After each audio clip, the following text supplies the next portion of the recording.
All right, so this one is a huge pleasure for me because this man is responsible for my actually being here today. Many years ago, no, he's not my father. And he probably does not take well to that, given that we don't have a very significant age difference. So he would have had to have me at age like 4 or 5. It's, Yeah. I was precocious, but not that precocious. However, when I first left investment banking and I was trying to figure out what to do with my life, I was doing reading and I got interested in the topic of complexity. And I got interested in complexity because of two people, Roger Lewin, who is not in the room, and Mitch Waldrop, who is in the room. So, Roger Lewin was my boss in science. Did you know that? yes, yes, yes. So Roger's been to some of these, yeah. Oh. Yes, yes. So you guys are responsible for my having gotten into all of this. Right. Okay, well, thank you. Thank you for having me here.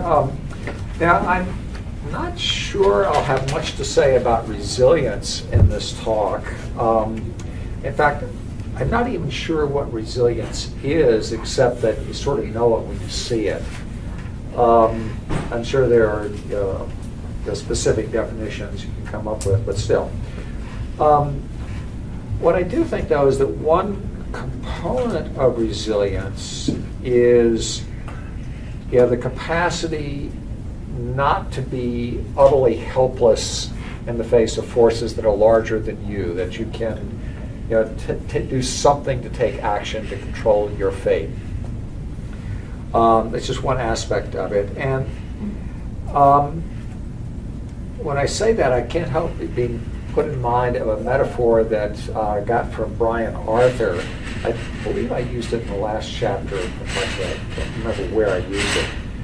And he says, imagine that you're in a boat trying to get across the river in the rapids.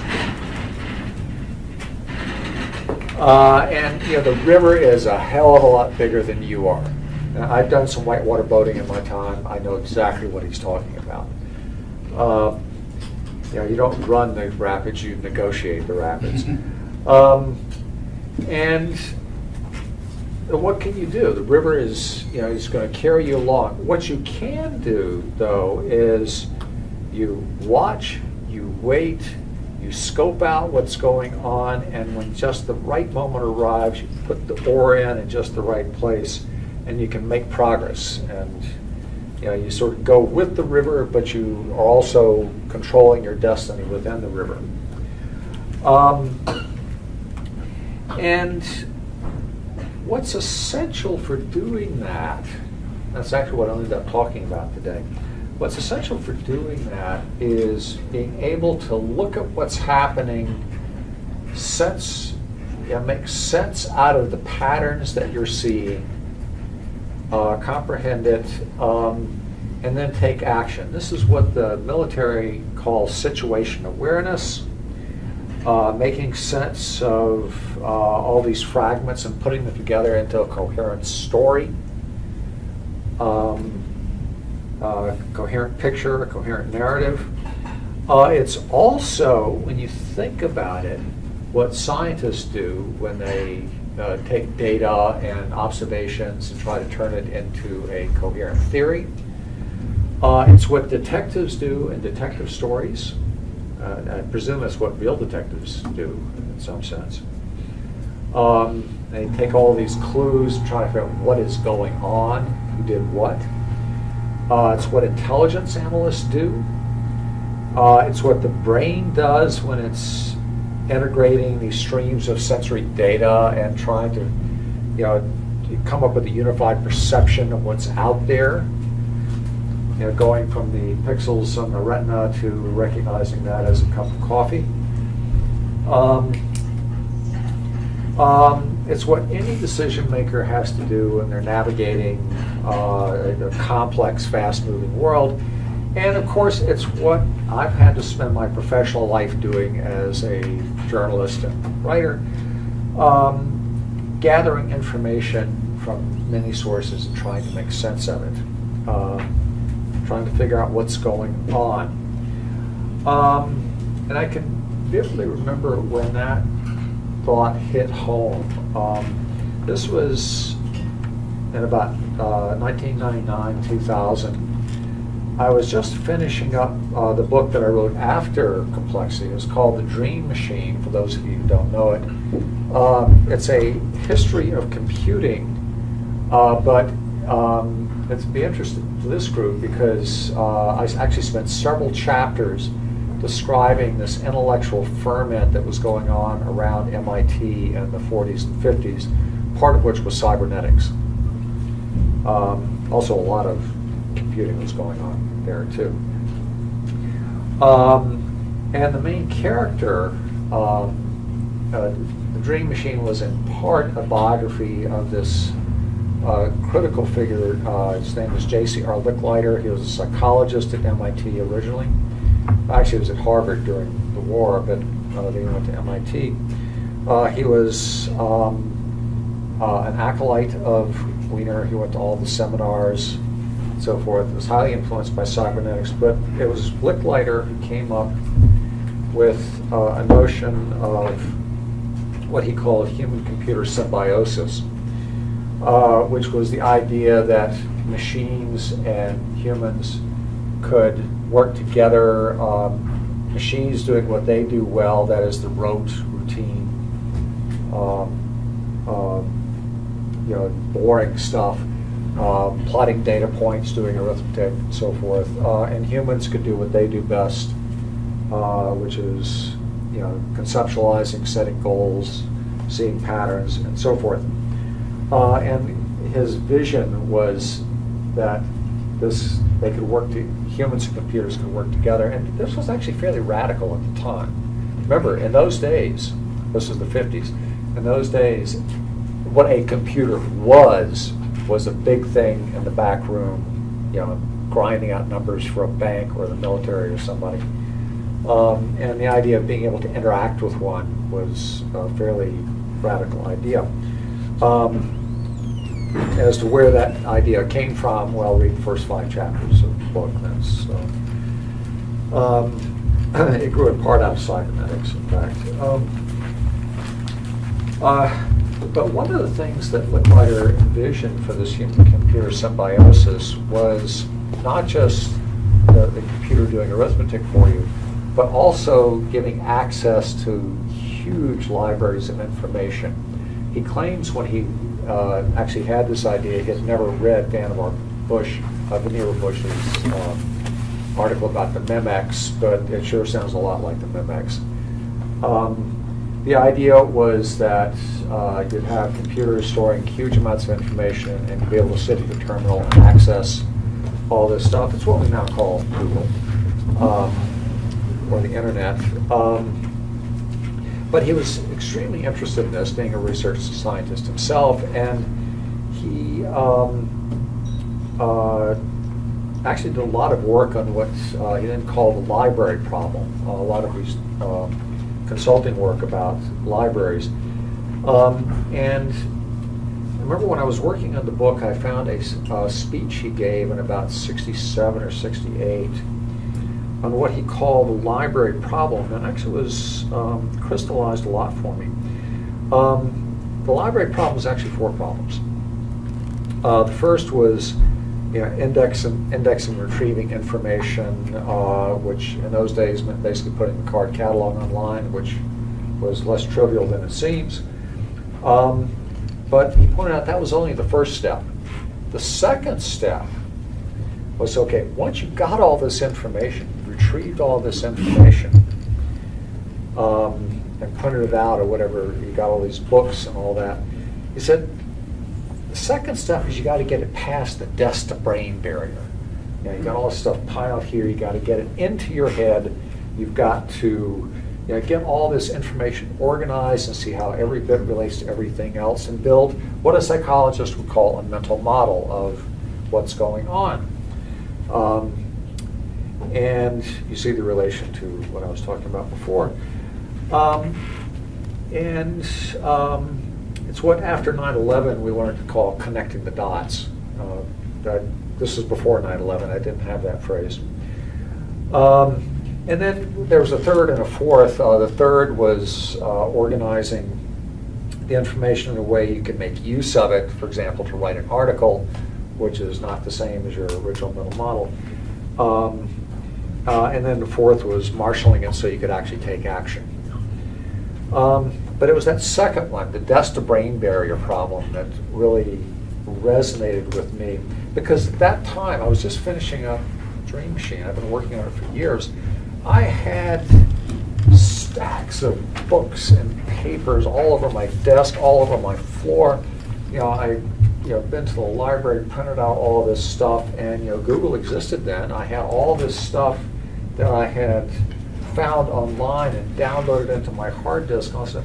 And I realized, I've got all these technologies for finding stuff, but almost no technology existed to help me organize it. In fact, the best I'd found, still one of the best I'd found, is the outline processor that's in Microsoft Word. A lot of people don't even know it exists, but it's a way to outline things. And I got to wondering, why isn't there any technology that helps? So I finished the book at that point. It was in production. So I figured there must be some tools out there, and I was curious as to what was out there. So I do what any good freelance writer would do, which is that I tried to talk my editor at Technology Review into commissioning a story on it, so I had somebody to pay me to go write about this and learn about it. And he was interested. I did a number of things for him before. But that resulted in this comedy of errors. So I described it. I'm looking for technologies that help you put ideas together. And he said, yeah, that sounds really interesting. I explicitly said, it's not search engines. He said, yeah. And so he'd go off and he'd have to explain it to the other editors to try to convince them to commission this story. And then he'd come back to me and says, could you explain this idea to me again? And I explained it. And I finally realized after several iterations of that happened about 2 or 3 times, that what was happening is every time he tried to explain it to the other editors, it kept coming out better search engines. I said, no, this is not it. And I finally realized that the real problem here was that as humans, we are so good at looking at things and making sense out of what we're seeing and seeing patterns, that we don't think of it as a problem. And it's not really a problem so long as you're just doing simple stuff. It is a huge problem when you're doing scientific research or trying to figure out the right policy to deal with healthcare, to pick a random example. There's all these things you've got to integrate and understand before you can even begin to make sense of it. So it's a huge problem there, but in our everyday life, we don't even think of it as an issue. It's much harder to find things. So we sort of gave up on the article idea, and then after 9/11, once we started hearing all about connecting the dots, suddenly I had a phrase I could use. So we revived the article, and I ended up writing it.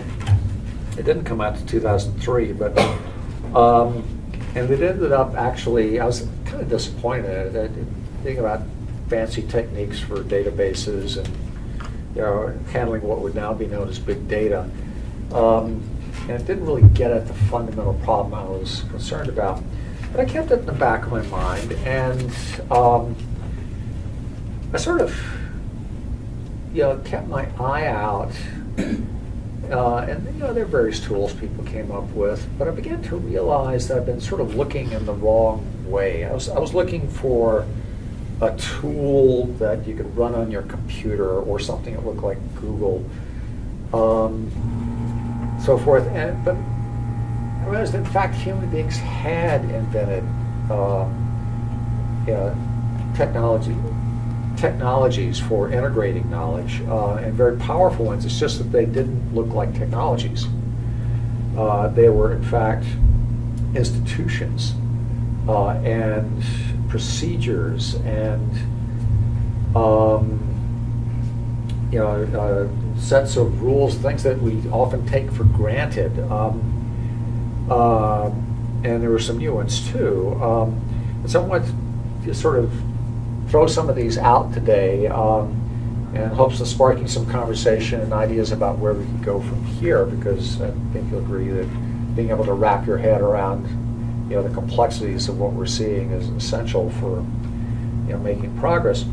Well, one of the technologies, these are social technologies, ways for people to work together and integrate their knowledge. One of those technologies is roughly 1,000 years old. It's called the university.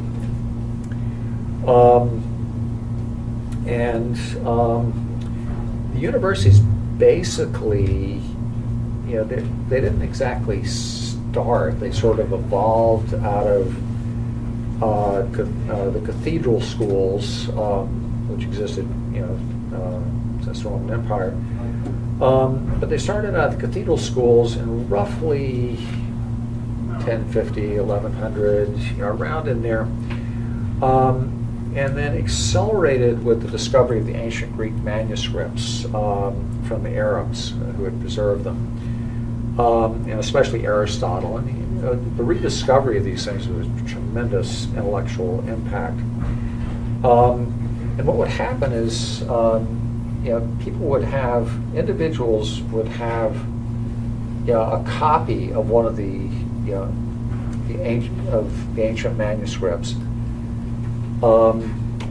and they would give readings, and students would come to write it down and get their own copy. And this is the origin of the lecture. Where these scholars were popping up, places like Paris or Bologna or also Oxford, so forth, those became essentially evolved into universities. It became places for multiple scholars to come together, talk together, there was this what's sometimes called, I believe it's the Little Renaissance in the 1100s, 1200s, with figures like Thomas Aquinas and William of Ockham, really making big advances in intellectual rigor and what's called scholasticism. It had its problems, but it was a tremendous advance on what had been before, and laid the foundations for the later Renaissance. So that was the universities. It was a way for people to come together and start integrate their ideas. Another technology was the printing press.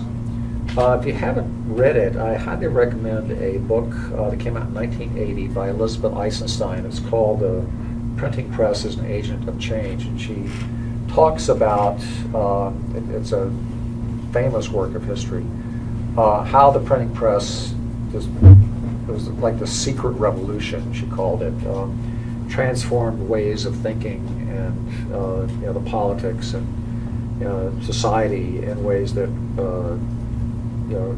it wasn't an obvious revolution, but it was a revolution. And we think of the printing press mainly as a dissemination mechanism, which it was. It just enabled lots of people to have books and help spread literacy and so forth. But I remember years ago when I read this book, I was taken with the fact that it was also integrative. It enabled people to integrate knowledge in new ways. It meant the printing press, by making books much more widely available and cheaper, as opposed to having some handwritten manuscript. It meant that individuals could,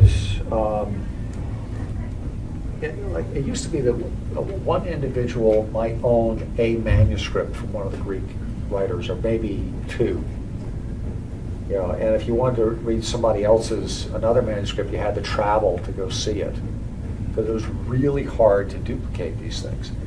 By the time of Copernicus in the 1540s, he had like 3 copies of Ptolemy, and multiple copies of Aristarchus and other things. So he was able to compare and contrast these ideas from multiple writers, and this had this interesting effect. If you only had a few manuscripts and you spent all your time poring over that manuscript, annotating it and so forth, and it was easy to think that the ancients had somehow possessed all the wisdom there was, and that we were their decayed descendants. And when you could compare, you could see, well, they contradicted each other. And it's just much easier to see that. And they were leaving gaps, and you began to sense that the ancients were, in fact, human beings like ourselves who were fallible and groping towards truth, and said, well, if they can do it, maybe we can do it. Which, when you think about it, is a pretty profound idea.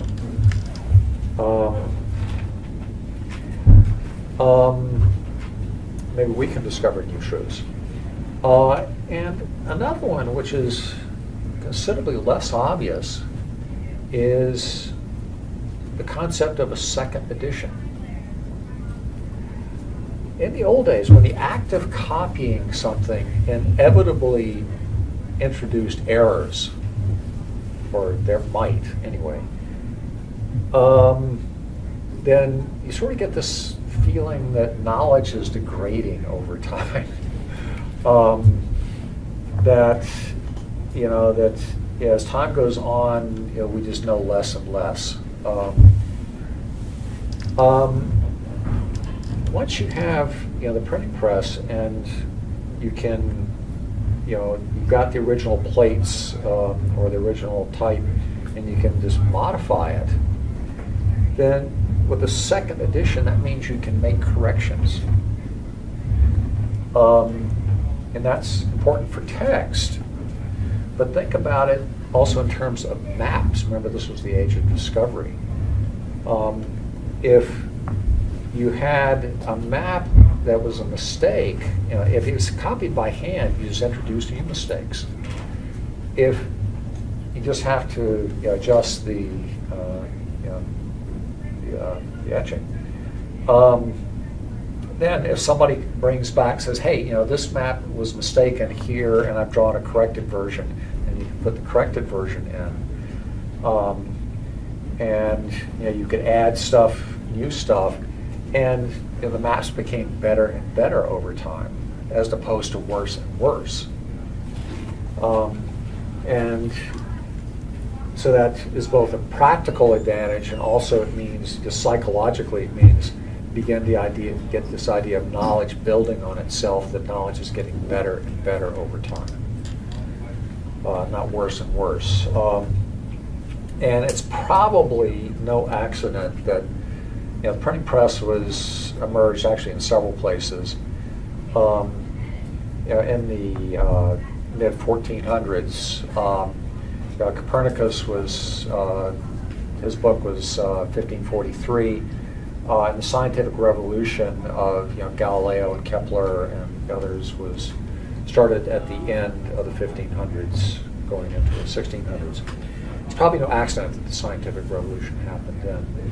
Let me just parenthetically, one thing about the printing press that was also interesting is that it wasn't one invention. And Gutenberg, by the way, was not the first. He was just the self-promoter. It wasn't one invention. I mean, yeah, you got the press and so forth. But think about it. You also had to have advances in ink, in paper making, in metallurgy for the type, in transportation. All sorts of things had to happen in order for this to work. Parenthetically, again, in The Dream Machine, where I write about the origins of the computer, I have a whole chapter basically talking about the fact that the computer also is not one invention.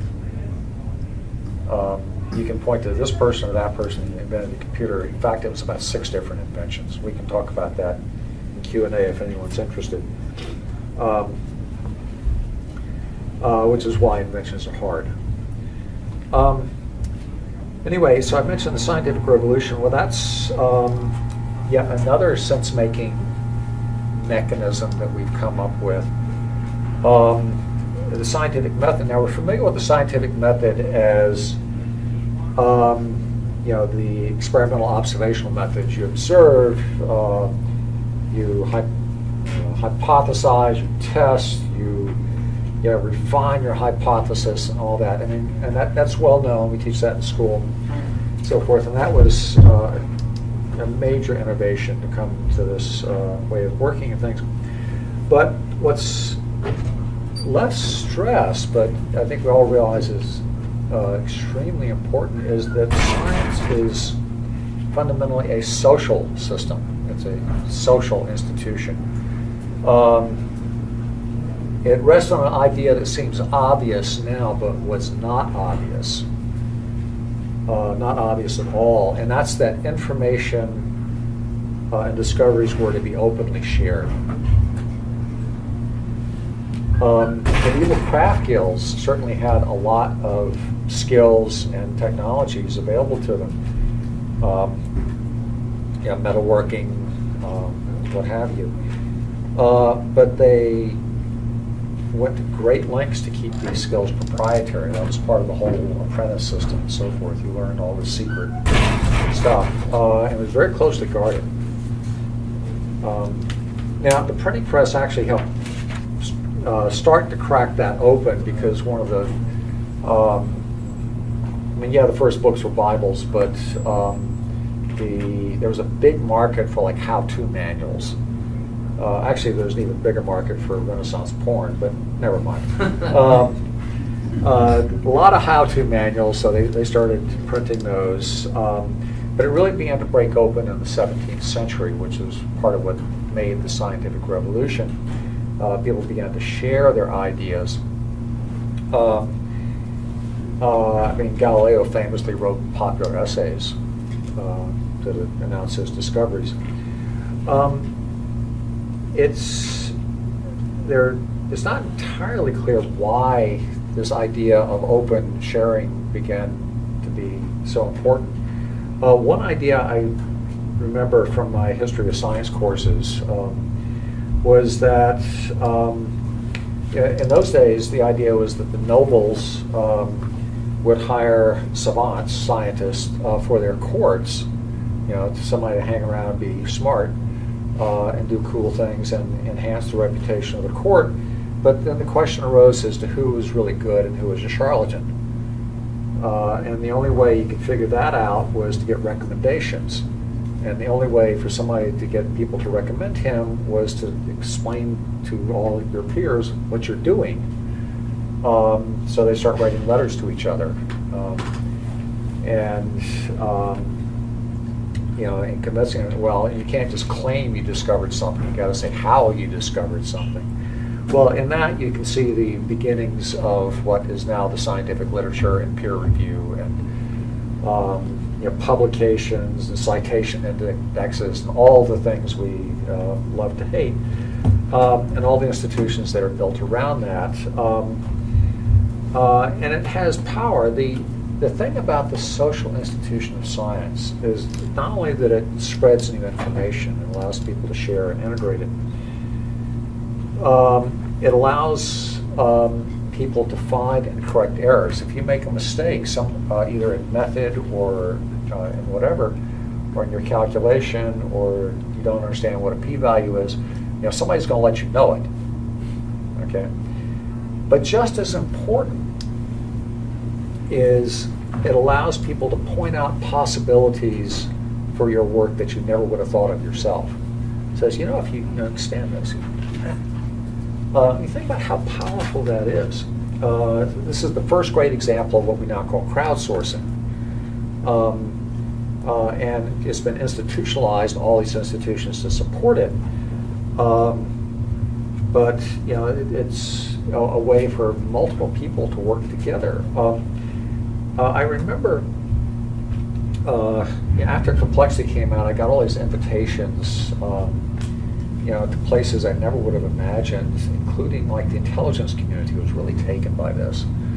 And this was in the era after the Soviet Union falling apart. I remember there was one workshop. It was a non-classified workshop put on by the CIA, and they were basically trying to figure out how to make use of open source, basically how to use Google and open source information. And I was sitting at lunch at this table surrounded by all these bright young guys who were steeped in the intelligence community thing. And they've come a long way since then, but at the time, they couldn't wrap their heads around the notion of open sharing of information. I mean, it's just so antithetical to their culture. Stovepiping, need to know, so forth, and there are good reasons for that, but still. And they were saying, well, we could have, in each university we could have people who are pre-cleared to, no, the point is you don't know in advance who you're going to need to talk to. You don't know in advance where the good ideas are going to come from. And it was, anyway, they've improved since then.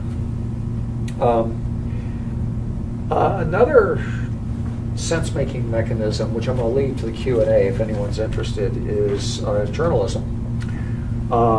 Since I've been practicing that for almost 40 years. Actually, it'll be 40 years this year as a professional. So, but I'll leave that to the Q&A. I'm going to move on to crowdsourcing and the internet age. And here, things are going to be much more familiar. There's sort of two big inventions, modern inventions that I think take us a long way towards integrating knowledge. One is the wiki, not surprisingly. Collaborative writing and editing. It's a way of pooling things. We all know about Wikipedia, which I continue to be astonished by. It's better than it has any right to be. According to Wikipedia itself, it's got 5.6 million articles as of earlier this year, in the English version. The editors earn only prestige through crowdsourcing in that sense, and they enforce, do their best to enforce a neutral point of view. Interestingly, though, what everybody's learned, of course, is that crowdsourcing, in fact, it's true in science too, but once you throw it open to pure crowdsourcing, you're also throwing it open to malicious actors, honest mistakes, conspiracy theorists, and all sorts of other things. And it's telling that Wikipedia is not pure crowdsourcing. They've had to institute all these institutional structures to guard against that. And that includes, I didn't know this, but they have bots that automate everything from detecting unclosed quotations, don't you need a closed quotation mark in there somewhere, to detecting vandalism, things they look for, and they flag it to humans to fix. They have all sorts of rules and mechanisms. So one of the things you worry about in Wikipedia is what's called link spammers. That is, people who try to get a link to their site on a popular Wikipedia site so they get, that really ups their Google rating. So in order to fight that, they, several years ago, they made a rule that external links have a no-follow flag, which means Google doesn't index it. So I mean, it's things like that. And then, of course, there's a bureaucracy. There are administrators that have special editing privileges, unpaid still.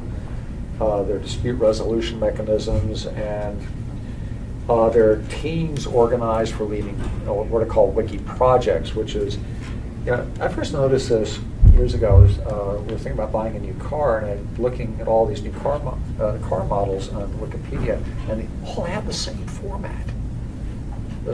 How could that happen? Crowdsourcing, well, of course, It's because there was a project in which they standardized the format for information displayed about each model car. And you look at it, this is true in practically everything, for films, for there's a big one to try to make sure the medical information is as accurate and safe as possible. So there are whole projects to do that, and also projects to keep the fighting spam as a whole project for that. On and on. Anyway, there's this whole structure to do that.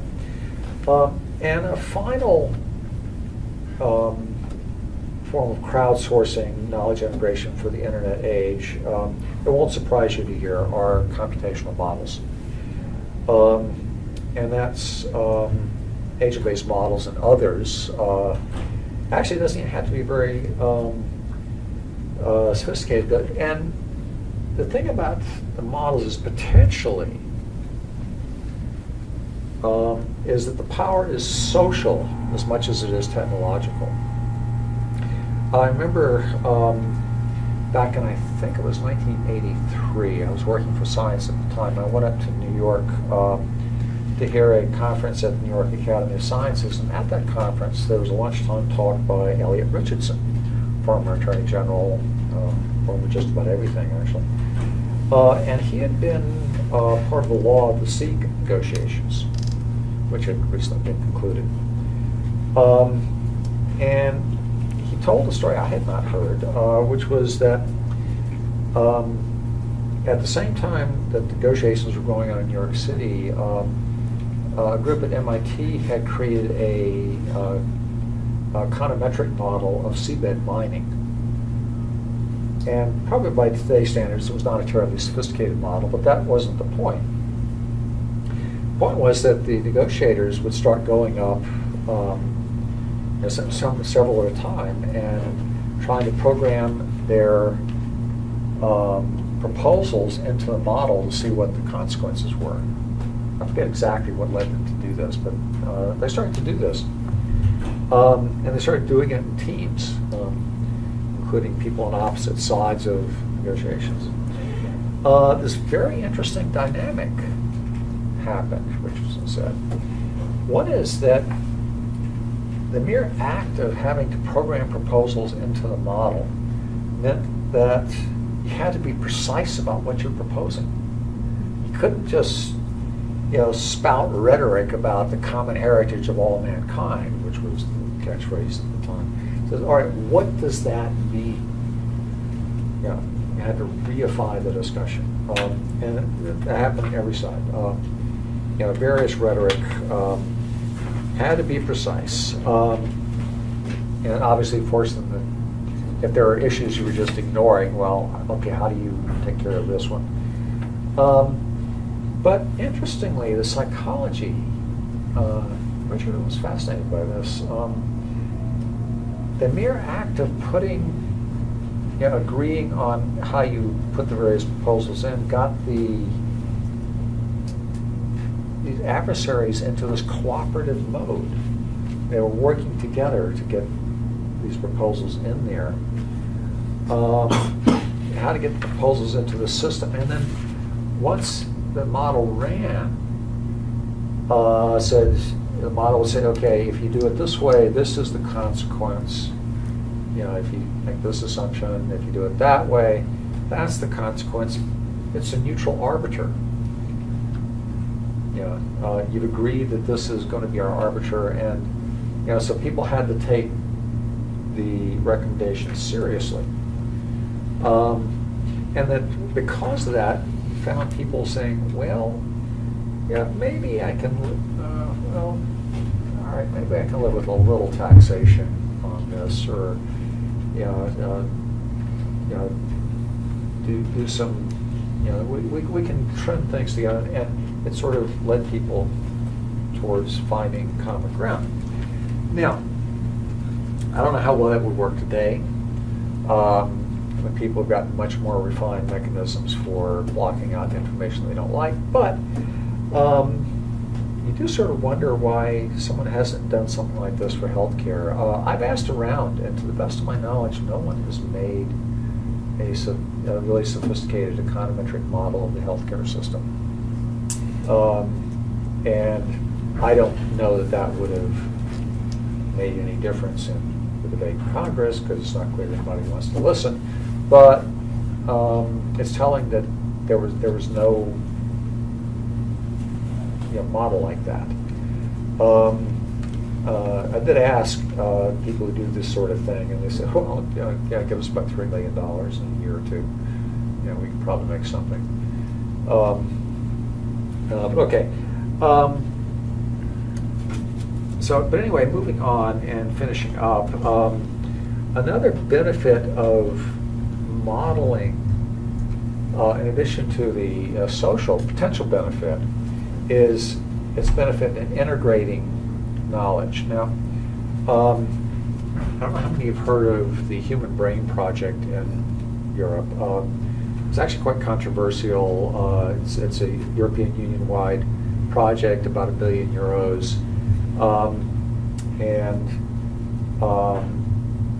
It was instigated by a neuroscientist named Henry Markram in Lausanne, Switzerland.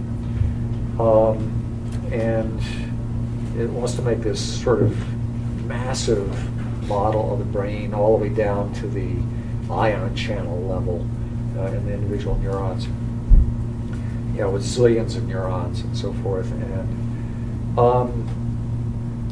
I interviewed Markram before this was approved, and his motivation for using modeling from the beginning was he says, look, in neuroscience there's something like 30,000 papers published every year.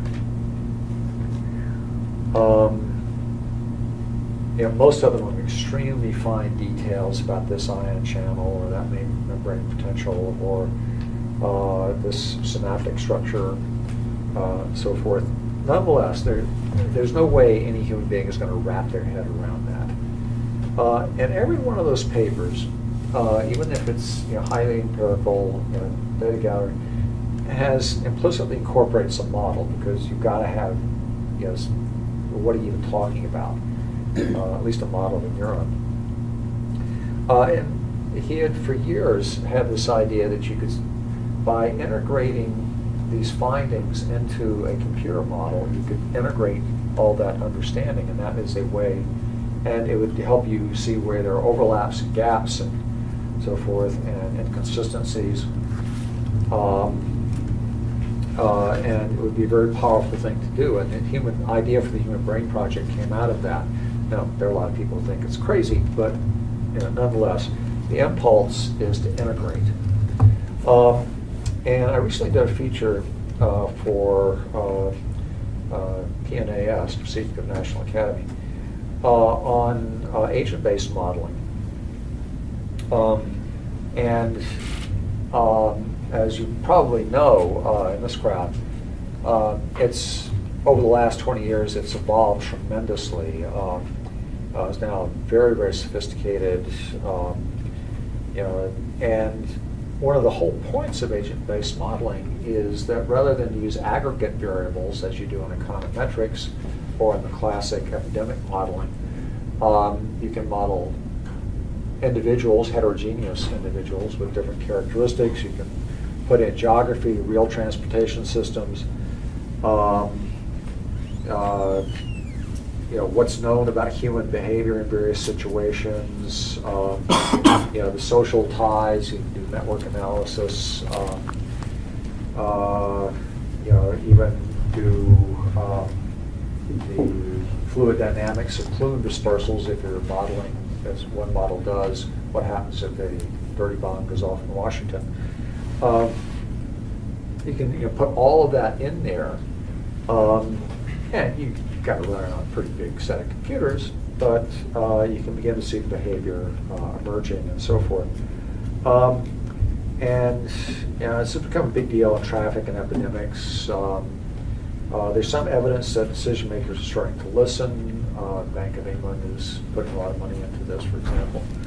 not so much over here, but yeah. So, but anyway, it's potentially a very, very powerful way, not just to, not make predictions necessarily, but to integrate all of these things and see how the various factors interplay. So, so let me just finish this by throwing out some questions for discussion. You know, where are the strengths and weaknesses of crowdsourcing in the internet age? We mentioned fake news and conspiracy theories and all of that. I'm actually writing an article about that now. What kind of institutions do we need in the internet era to reinforce the strengths and guard against the weaknesses? Analogous to all the institutions we've built around science and the scientific process. What other kind of sense-making, knowledge integration technologies are we developing or in the works? What role does AI have to play in this sort of thing? And how do we get decision makers to pay attention? So with that, I'm going to throw it open.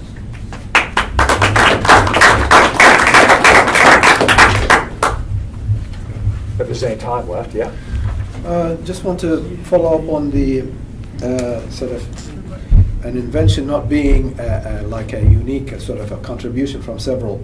Right, yeah. Copernicus, I don't think he was the only inventor of or the only discoverer of sort of the roundness of the Earth. Actually, there's an Arab cartographer.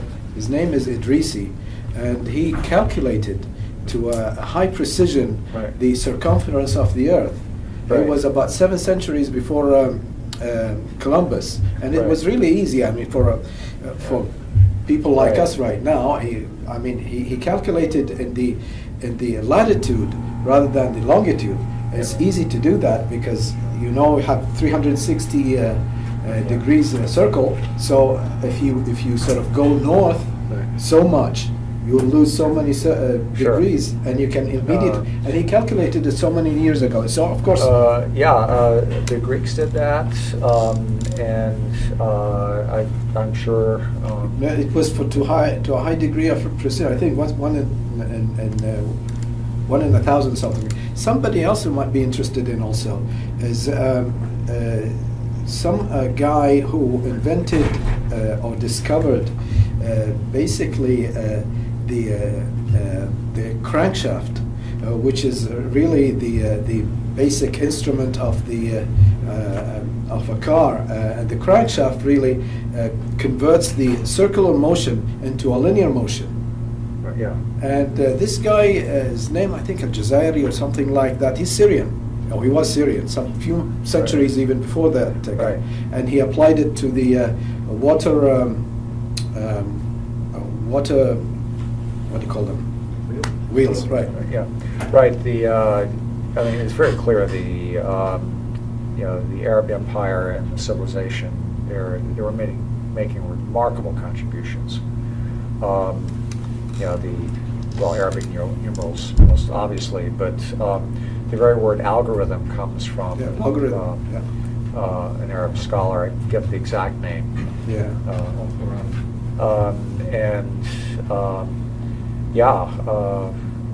They were making. They were the world's best scientists and observers for a long time. Yeah.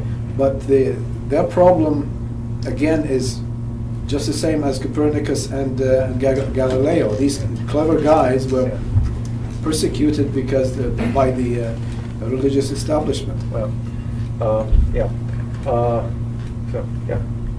I recently read a book, I don't know if you've read yet, The Invention of Science by David Wooten. By David who? Wooten. No, I haven't read that one. Among other things, he talks about the impact of the printing press on science. Right, yeah. And one of the things that amazed me about that book that goes to the issue of crowdsourcing is the invention of the concept of a fact, which is key to science. That There was a time when people who were doing these investigations, the alchemists and the rest, had no modern idea of what a concept of what a fact was. And these were agreed upon issues, and it had to do too with the transition from authority, particularly Aristotle, to experimentation, and Right.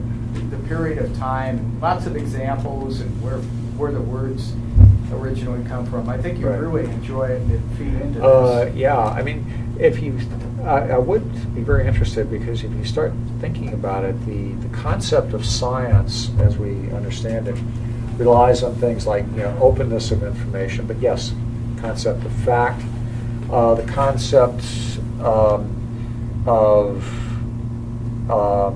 the value and power of an individual. That it doesn't matter who is making this observation. If they've got facts, I've got to listen to it. Right. The example of the French peasants who brought back meteorites and nobody believed right, them. But then when some fell down near a university and the educated people found them, Right. Yeah. that didn't mean they got it right, because there was some active volcano about 90 miles away. So. Right. Yeah. Right. But there are a number of things we take for granted now that had to happen for what we now call science to work. And actually, when you think about it, a lot of our political discourse today you might describe as a revolt against some of these ideas. But that's another discussion. Let's see. I think you were. I was just wondering what your thoughts are on mass self-communication. I'm sorry? I was wondering what your thoughts are on what the future might look like regarding mass self-communication. Manuel Castells talks a lot about the ability to communicate, with YouTube or social media, and it's instant, and there's almost no filtering system. So I wondered what you thought, because you've been talking about fake news, and recently Anonymous announced that NASA has seen extraterrestrial life, and that was just a ruse to get YouTube views so that the poster can get a bit of cash there. Yeah, the whole fake news thing, fake news is hardly new. It's been around at least as long as there have been humans. What is new is essentially the internet, but specifically social media like Facebook, in which you have the stream, okay, and what you see on the stream depends on what your friends are looking at and how many people like it and so forth. Facebook actually won't tell you what the algorithm is, but it's essentially the stuff you'll probably like based on what your friends like. Okay, so that's what's elevated to the top. And then of course they put in advertising. Well, it took them a while to accept responsibility for it. What people started to see about 2014, 2015 was the famous one is the Macedonian teenagers who just realized they could just make up fake news stories and put it and create a site that looked real and give it a name that sounded real, and post them on Facebook, and they'd make actually a pretty good income from all the advertising hits, and a lot of people believed them. The Pope endorsed Trump was one of them. Actually, the same organization also had another story. The Pope endorsed Hillary. If you trace it back, it was actually the same group. They published it on a different sounding site. And it took a while for people to realize it, because another of the phenomena, result of the way Facebook does it, is that the communities are so segregated, one side never saw the other. the people who saw Pope endorses Trump didn't see Pope endorses Hillary, and vice versa. Also, if you have somebody makes a false claim like that, the rebuttals are over in this community, and the retweets are over here. And also, there's a problem with no delay. Yeah. In the older days, there was delay. Now there's very limited delay, almost the impossibility to remove. Right, but there's no delay, and also there's the psychological effect that all the cues you have about whether something is reliable or not go away, or they can be spoofed. On Facebook, or for that matter on Google, Google Search, or Google News, a news item from the New York Times and a news item from fakenews.org looks exactly the same. The differences are very subtle, and you can make the visual cues you have, and so it becomes very, very hard to distinguish. It also turns out to be very hard to create any kind of automatic detection. Though they're trying, it's hard for fact checkers to keep up. And there was this very depressing piece of research that just got published in Nature, where they created a model Facebook-like site. And it's a simulation. So they imagined sort of the scientist ideal world, one where everybody is completely rational, one where there exists an objective thing called quality in a news item, and that everybody can recognize it. And there's a range of qualities, but everybody can recognize what it is. And that people, they basically share it based on the level of quality. And so they ran the simulation in this sort of model Facebook. And they don't know what Facebook's real algorithm is for flagging things for being high up, but they know approximately what it is. So they had one that was flagging things, putting things high up on your list based on what your friends are doing. So they ran the simulation.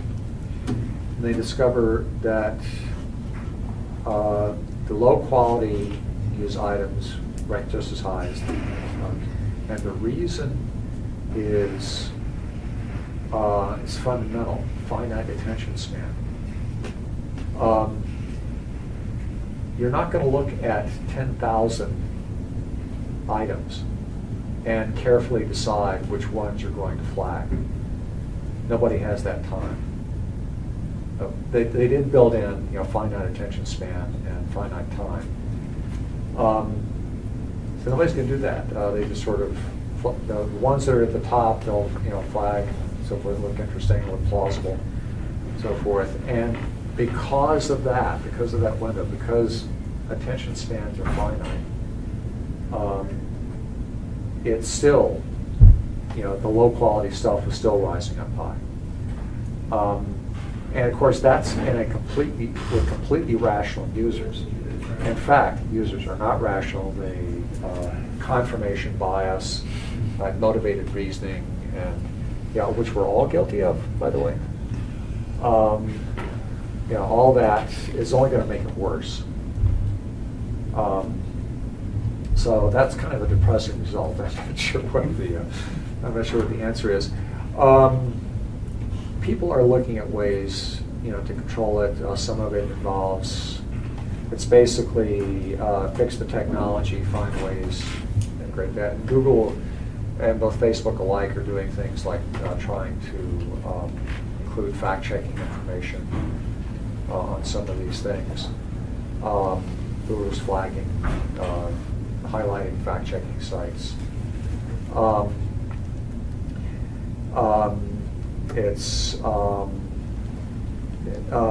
It took them a while, but after the big flap last year about fake news, they began to accept some responsibility for doing it. You know, first they tried to argue, well, we're just neutral.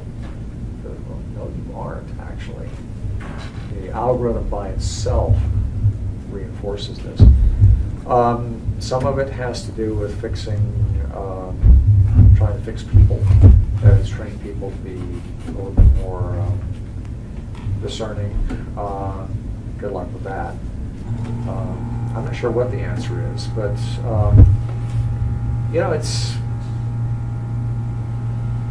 I don't know what the answer is, but I don't despair, because you got to remember, journalism itself until about the 1920s was essentially sort of the worst of fake news. Now,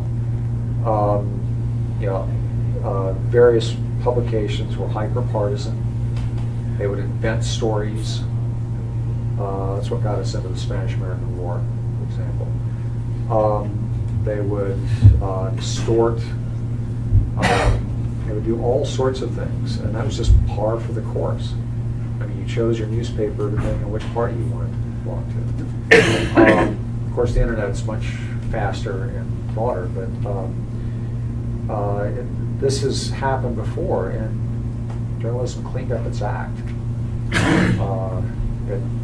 The internet's thrown it for a loop again, but until about the mid-90s, you know, they were at least striving for being much more responsible and rigorous about what they were doing. So it's not impossible. We need to find new mechanisms, and I don't know what they are. So, let's see. I think you were next, and then you. We're thinking about the notion of crowdsourcing linked with the library problem, especially steps 2 and 3. Getting crowdsourcing, and especially if you were crowdsourcing for some knowledge, some information in the domain, then how would you take that mass with a variety of different backgrounds and make sense of it all? And once you if you could make sense of it, how could you make something of that sense to transform it into communicable form? That's, yeah. And it applies to the internet in general, not just an intentional crowdsourcing. Well, that's what I do for a living. And it's far, far from easy. Yeah, I mentioned journalism as a crowdsourcing thing, and it was a good time to bring it up. One of the things you're doing, if you're trying to be responsible, is you know, reading all you can and so forth, and you know, scanning Wikipedia and so forth. That you have tremendous help and all that, but that has not changed the fundamental thing. The most powerful single tool you have as a journalist in trying to integrate all these ideas. And that is simply, you talk to people. That sounds trivial, it's not. First place, it can be kind of scary, you know, contact you know, like the head of an agency or a Nobel Prize winner and so forth. Get over that pretty quick. But you talk to people who know something, you ask them, hey, what's going on? What do you see as the real issues? And they'll point you to things you didn't know about, suggest possibilities you didn't know about, you know, correct misconceptions, and often the misconceptions come up in the way you ask questions. And just yesterday I was talking to a guy who said, you know, I don't like the term fake news, and he had, you know, a detailed explanation of why he thinks that's a bad term. And each one enriches it, and then you ask them, who else should I be talking to, and what should I be asking them? And you sort of know you're done when you start getting the same names in answer to that question. You sort of encompass the universe of people. One of the things you're doing as a journalist, if you have the time, is you're learning not just the facts, you're learning the community. And whatever issue it is you're writing about, who are the players? Who are the really important figures here? What are they thinking? Who do the other people listen to? I consider it my favorite metaphor for how it actually works is, imagine going to a scientific conference, which I'm sure you've all done many times. One way to attend a conference is you could just go to all the talks and sit and listen to all the talks and take notes, and that's great. You'll get an awful lot out of it. You could also spend some time out in the hallways in the break sessions, and then the bars afterwards, listening to what people are shouting about. What are people excited about? What are they angry about? What's going on? What's the scuttlebutt?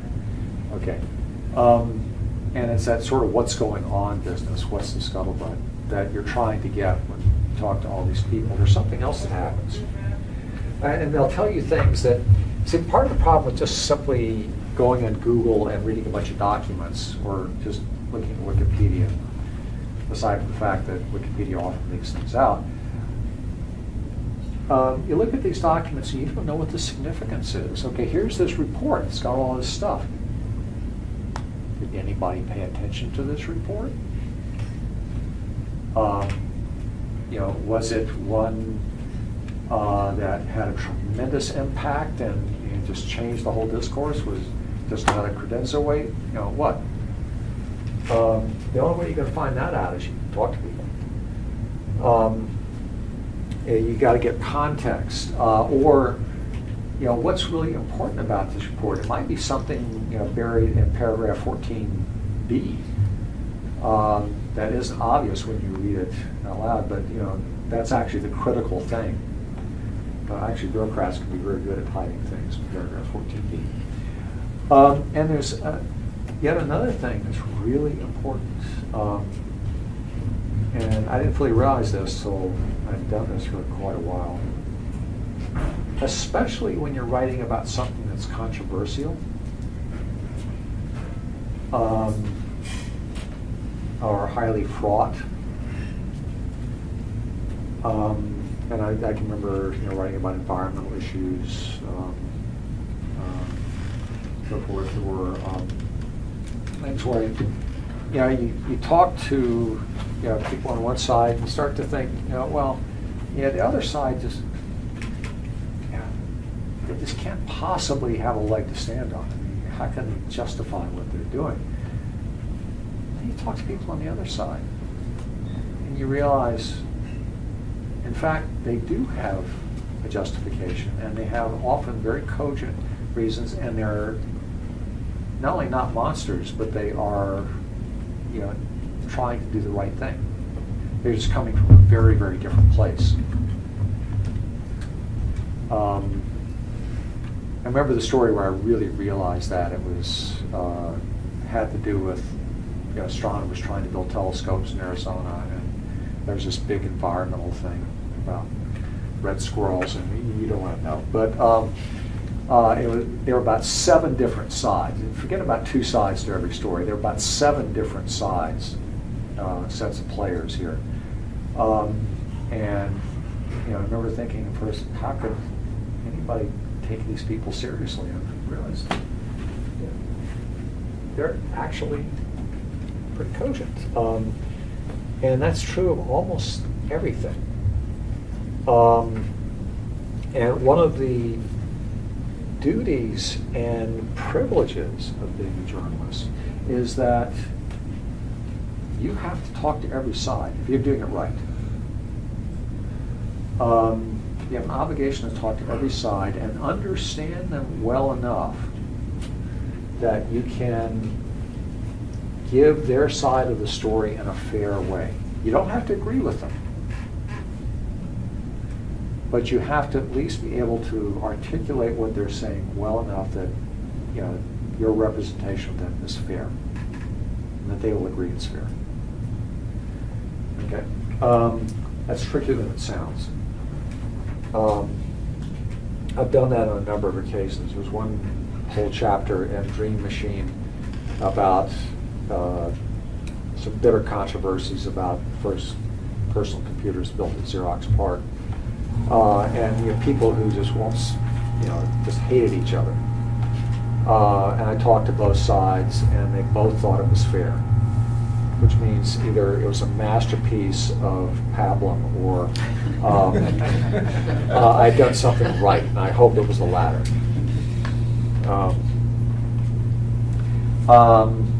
And that's tricky to do, but it's also the experience of doing it actually stretches your mind in some very interesting ways, because you realize the other side, even if you don't agree with them, they do have a point of view.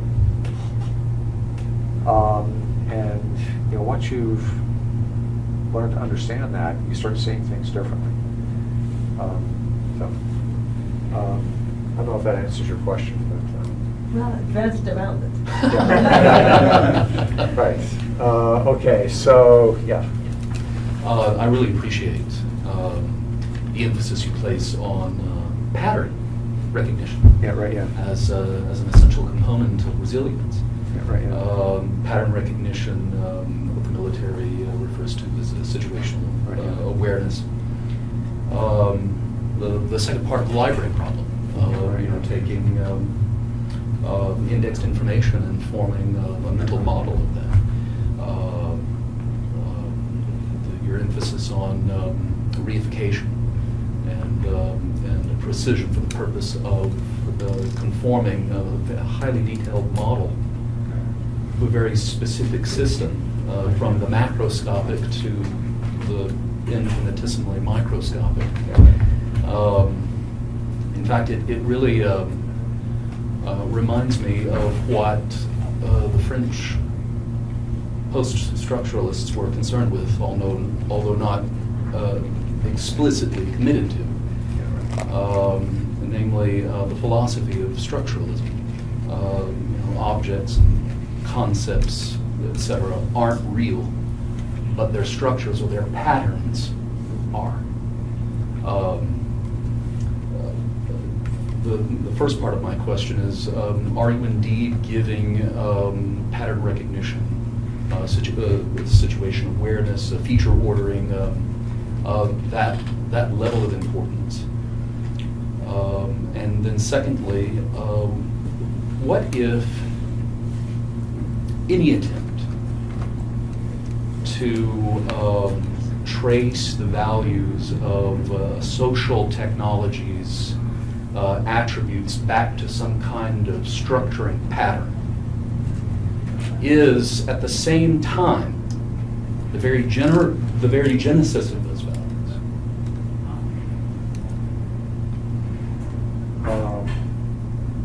Okay. Could you repeat that? Okay, so two parts.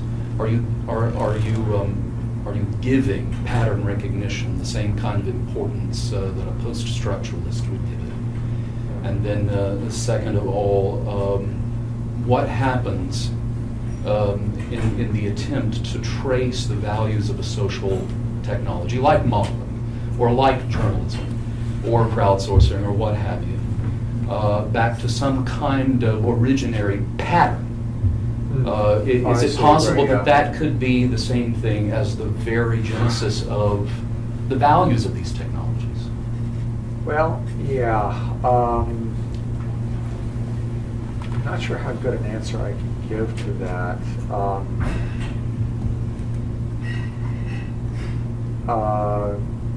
I do have a bit of a problem with sort of the radical interpretation of the structuralist argument, the notion that everything is a construct. I assure you that if you walk out a third-story window, you will fall.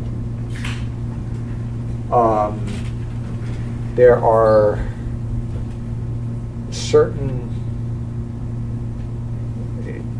things that the world just imposes on us, and it's real hard to get around that.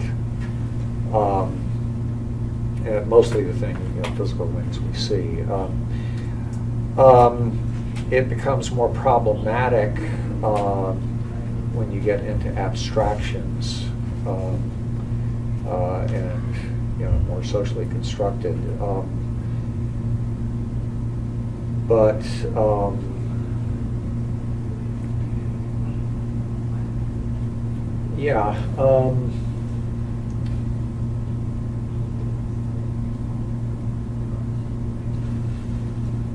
I mean, you obviously place great value on these social technologies.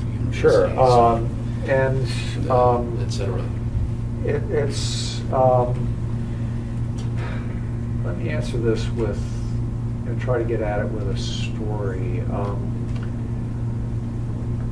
I'm a physicist by training, okay? And there's this idea that became, actually it's been around for a long time, but became very prominent in the 60s, that science is a complete social construction. Science is what scientists agree to. Okay, and there is truth to that. However, I look at the history of quantum mechanics.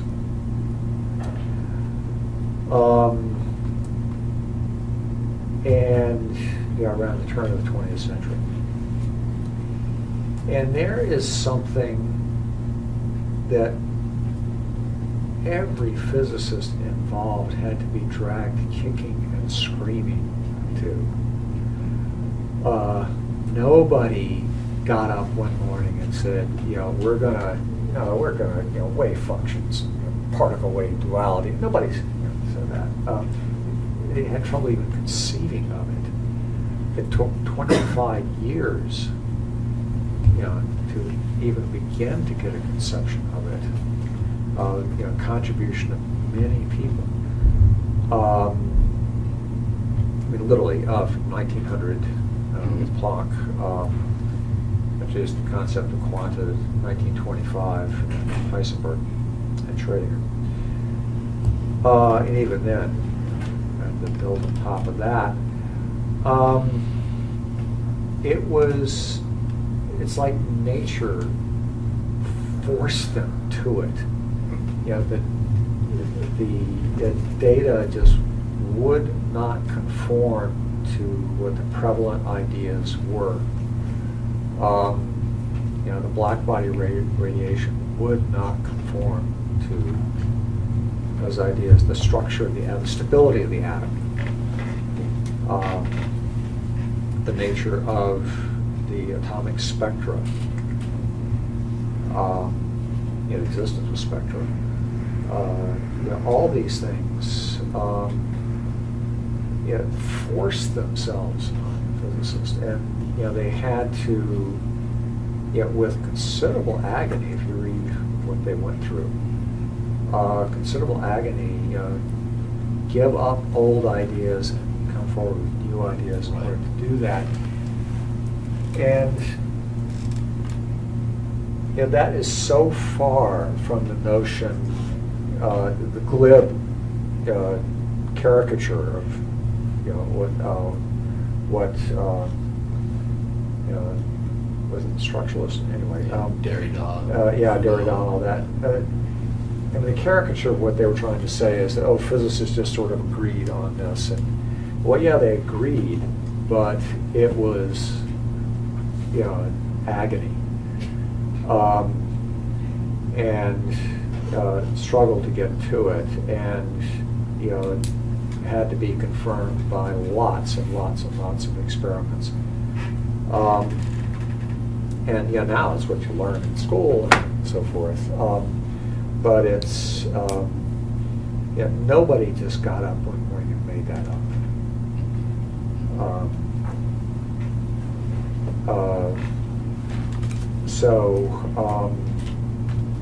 Yeah, that's an example. And also, just in general, you know, if you come at this from a physicist, or for that matter, an engineering standpoint, you know, the world sort of forces itself on you.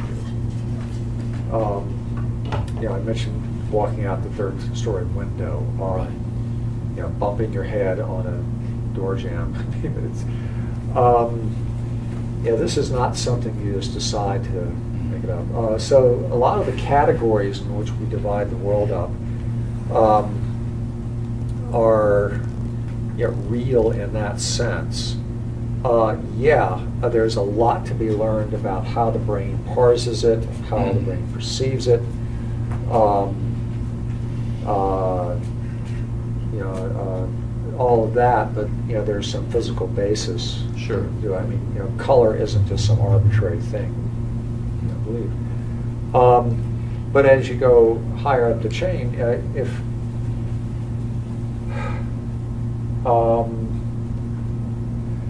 if you're trying to make sense of something like fake news,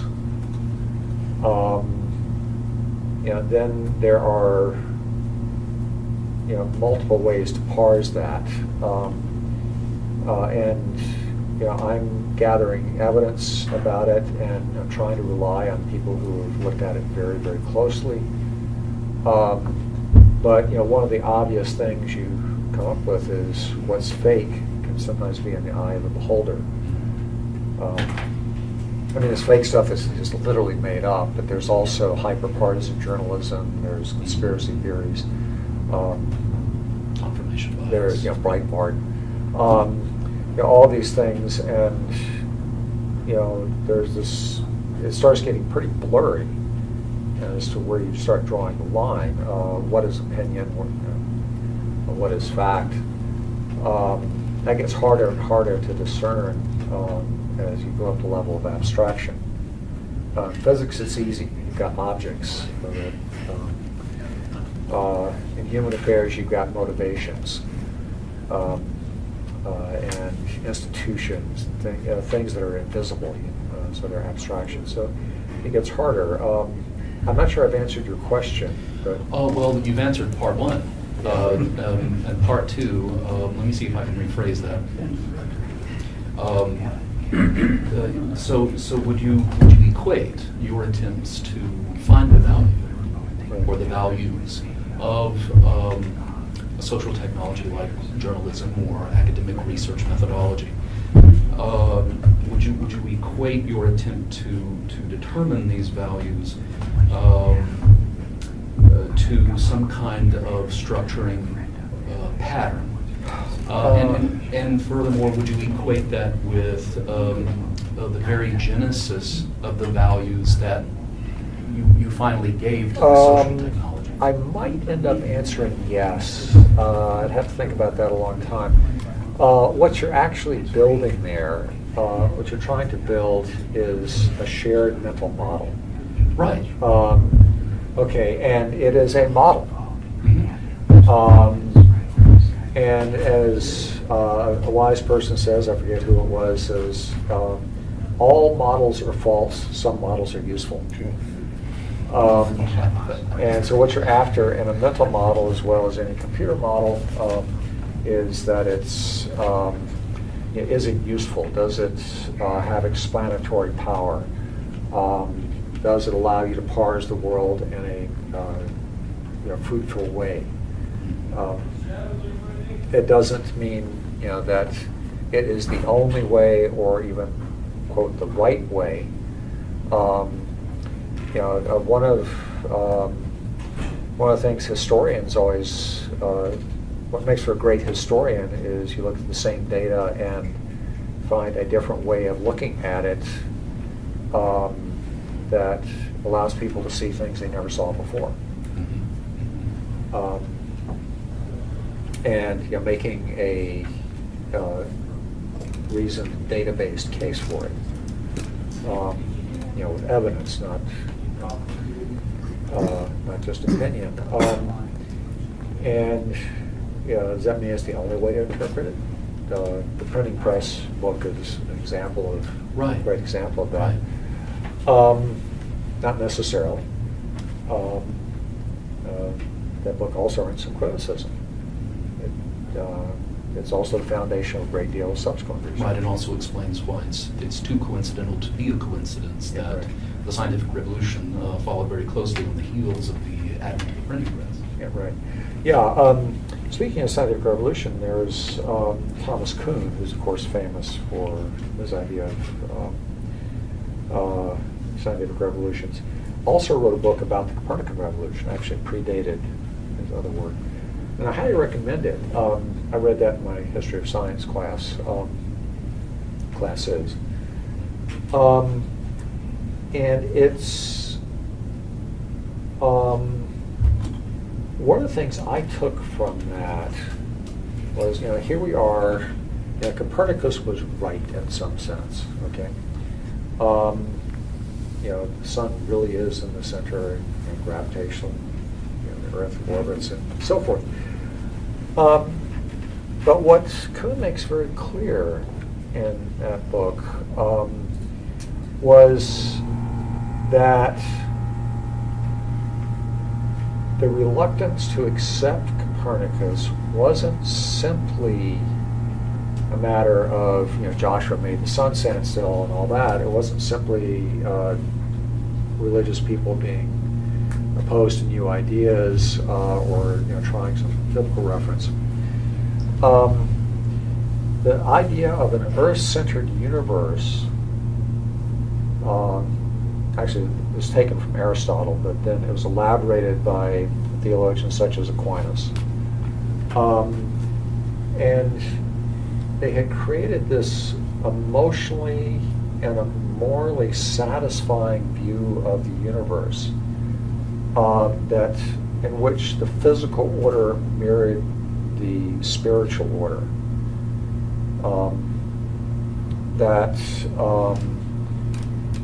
The center was this rotten core, hell.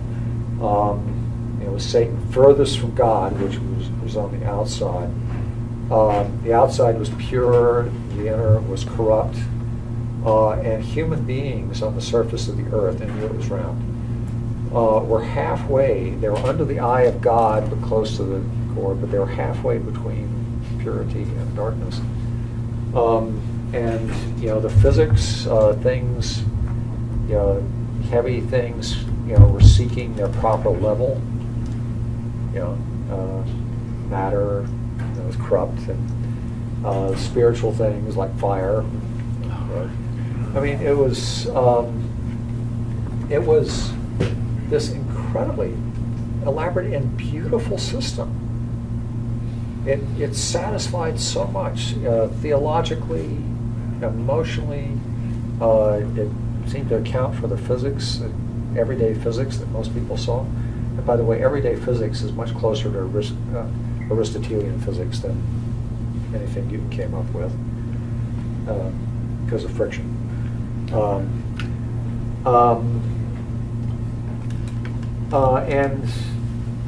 So to give that up was a tremendous ask, and a lot of people couldn't do it. That was a big deal. So you had a question. Mitch, I just wanted to step in for a second and relay a message from Michael, which I would suggest that you go on for at least another question, since I saw Klaus's hand was up. But, Okay.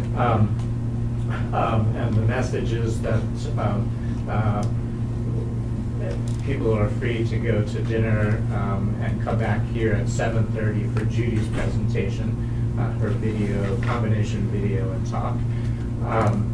And there is not going to the other items on the other item on the schedule breaking into. There's nothing else between then and now, just so that you know.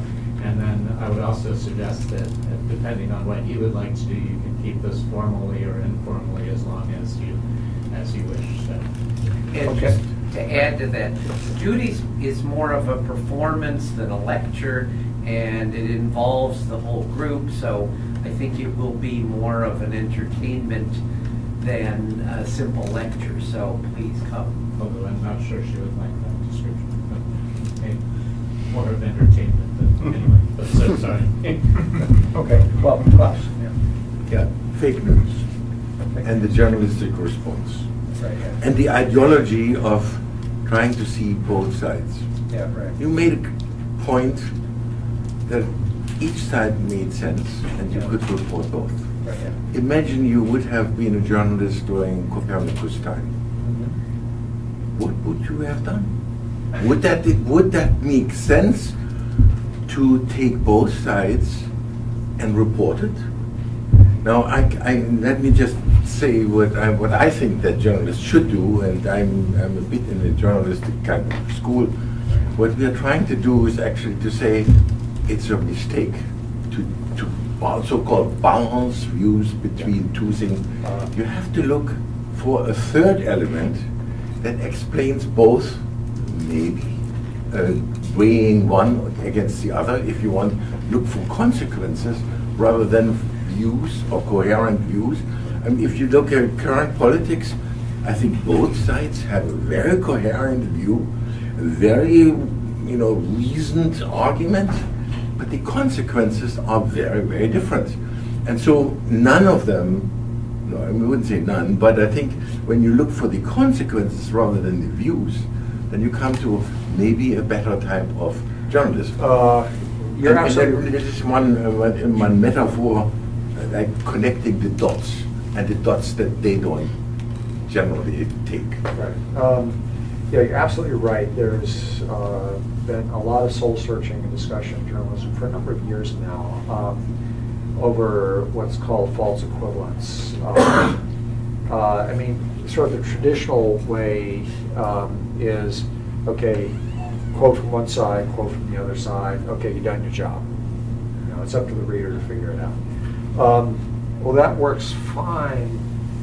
Well, that's actually, by itself, that's a fairly lazy way to do it. But much more satisfying, ultimately to the reader and certainly to me, is try to explain not just what they're saying, but where they're coming from, which gives a little bit of context and so forth. Again, you think that historically everyone has a way of when you get into something like climate change denialism, or for that matter, Holocaust denialism, the anti-vaxxers, so forth, where you're talking about a tiny minority of people basing their conclusions on something that's incorrect. And then what do? You have to acknowledge their existence because they're very loud and very influential, but you don't want to report it in such a way it seems like, well, half the scientists are unconvinced by climate change and so forth.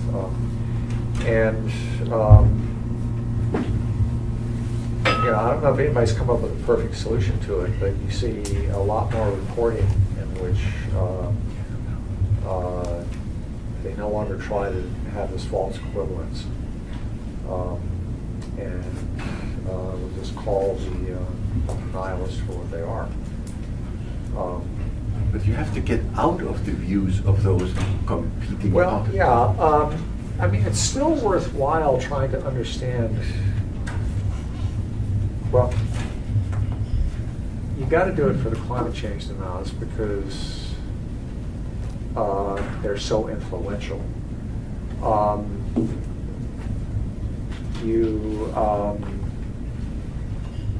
You can spend your life trying to just debunk conspiracy theories and wacko stuff, and beyond a certain point, it's not worth it. But for some of them, like climate change, you have to understand where they're coming from.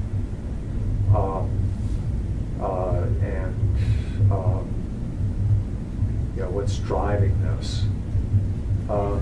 So for example, one thing that appears to be driving a lot of the denialism, and this actually goes to is an example of a larger phenomenon of fake news, misinformation, put it that way, is that if you accept that climate change is real, then the only way to fight it is some form of societal level regulation and action to limit carbon.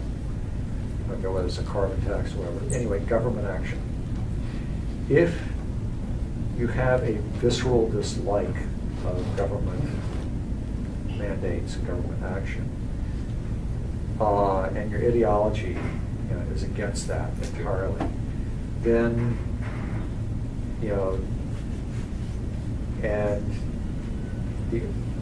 so you end up denying that the problem exists, because to admit that it exists. But you don't understand where they come from. Actually, interestingly enough, well, yeah. And that is therefore not enough. Yeah, well, it's interesting that many of the deniers are actually extremely well informed about the literature. They can quote chapter and verse to you. But they're framing the issue in a way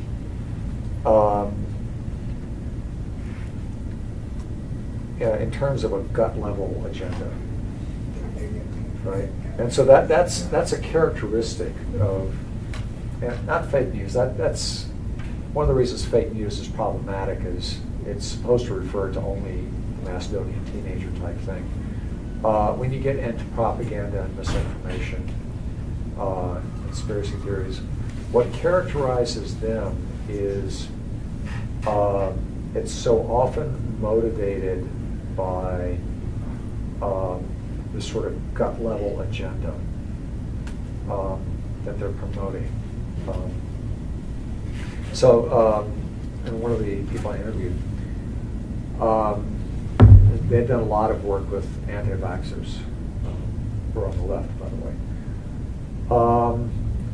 And what became very apparent when you talk to them is they're actually quoting original medical literature. But they were interpreting it through a lens in which big pharma was risking people's lives for corporate profit. Okay, that was this. Call it a lens, call it a narrative, call it whatever. They were interpreting everything through that lens, and so the reporting or the rendition becomes totally warped by that. Everything is warped to fit that.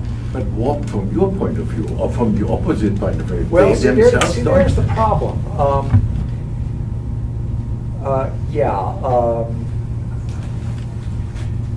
That's the reason why I think you have to get out of either of them frame to look at. But I'm not sure it's possible until they get out of frame. I mean, even science has the frame of that there exists some sort of objective truth that. And you have to get out of this frame too. Well, can I just, it seems to me you get into these problems when you're talking about, there should be a single logic of consequences, and we're always concerned with utility. And what if humans actually work with two logics, and the other logic is the logic of identity? Yeah. And that's all about narrative. So it seems to me when you're talking about the anti-vaxxers, that they're preserving a narrative, just like the church and Galileo. Their narrative was, and it was their identity. So, and if unless you realize we're working with the twin logics, and we're continually trying to weave them together. Who are we? What do we want? How do we get it? What are the consequences? Right. That's a very important point. Yeah. I believe it's Dan Kahan at Yale who studied climate change a lot. Yeah. Because points out, when you ask somebody, do you believe in man-made climate change, what you're really asking them is, who are you? What's your tribe? Yeah, absolutely. And I've asked Dan this, and I'm not sure he has an answer. Maybe he does now. But why do some of these things become hot button issues and wrapped up in identity, and other things not so much?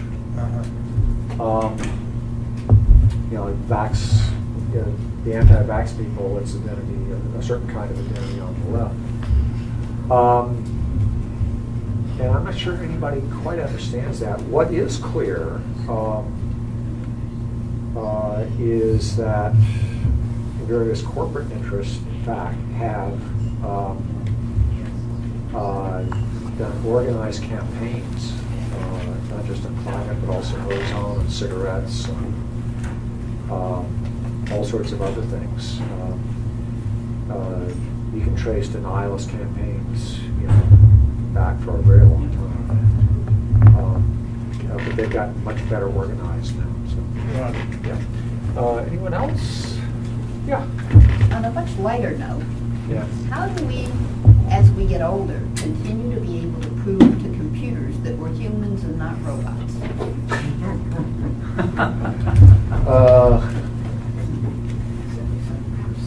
How do you prove to me that you're not a robot?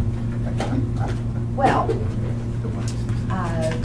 with you, I don't have to put my fingerprint on a thing that doesn't read my fingerprint very well because they're worn down. Right. And my vision I have the is... same problem. Yeah. My vision is still good enough that I can trace out the little letters, but not everyone's is. When Yeah. you say, here's a CAPTCHA, prove you're not a robot. Right.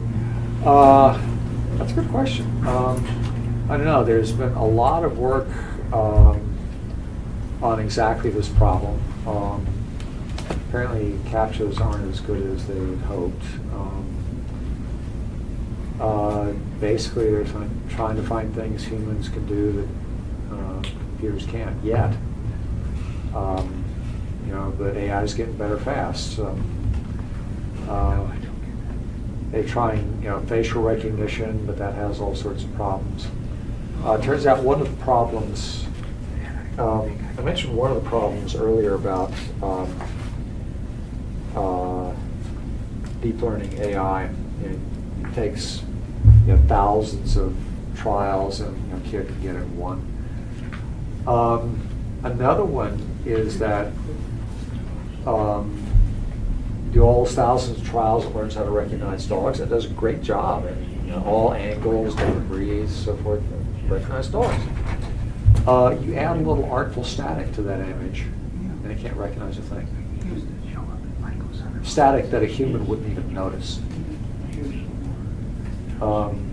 So whatever representation the AI is using in there, and that's another problem, by the way, is we don't always understand how it's doing what it's doing. But whatever representation it's got in there is, in some ways, incredibly fragile.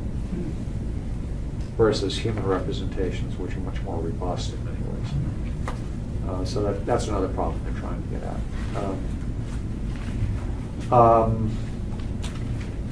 But the point is that facial recognition, if you try to get your phone to recognize your face, well, what happens if you cut yourself shaving or whatever? But also, it's possible to spoof the thing very, very easily if someone malicious wanted to do it. I'm not sure they've really cracked that problem yet. We're working on it. Voice recognition has the same problem. Yeah. Thanks very much. Sure. All right.